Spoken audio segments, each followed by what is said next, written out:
Bonjour et bienvenue sur cette réflexion sur les parvis. Pour cela, je vais prendre une parole de David dans le psaume 84, verset 11, où David dit une parole célèbre. euh, Un jour dans tes parvis vaut mieux que 1000 ailleurs. Je préfère me tenir sur le seuil de la maison de mon Dieu plutôt que d'habiter sous les tentes de la méchanceté. Je vais me concentrer ici sur les parvis. C'est David qui le dit. Vous savez, David, c'était loin de l'Éternel que Dieu aimait. Et David dit, un jour dans tes parvis vaut mieux que 1000 ailleurs. D'ailleurs, on le chante. Un jour dans tes parvis vaut mieux que 1000 ailleurs. Alléluia. Maintenant, vous savez que le testament était l'ombre des choses à venir. Et David ne pouvait pas dire un jour dans le lieu saint vaut mieux que 1000 jours ailleurs.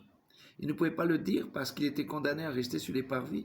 Le lieu saint était l'apanage des sacrificateurs et le lieu très saint était l'apanage du souverain sacrificateur.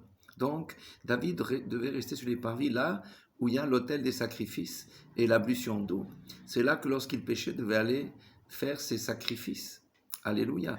C'est une bonne position pour l'époque, mais aujourd'hui, ce n'est plus tellement une bonne position, parce que nous ne visons plus les parvis, nous visons le lieu saint et le lieu très saint. Et nous allons voir ça dans les autres petites réflexions. Pourquoi c'est dangereux pour un chrétien de rester sur le parvis aujourd'hui?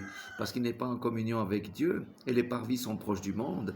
Vous savez que des fois, c'est la parole qui attire quelqu'un de la rue à venir dans le parvis.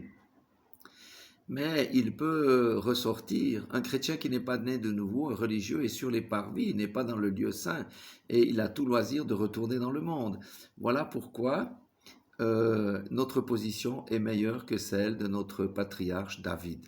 Soyez tous bénis dans le nom puissant de Jésus-Christ de Nazareth et rappelez-vous que nous avons un privilège. N'abusons pas de ce privilège dans le nom puissant de Jésus-Christ de Nazareth.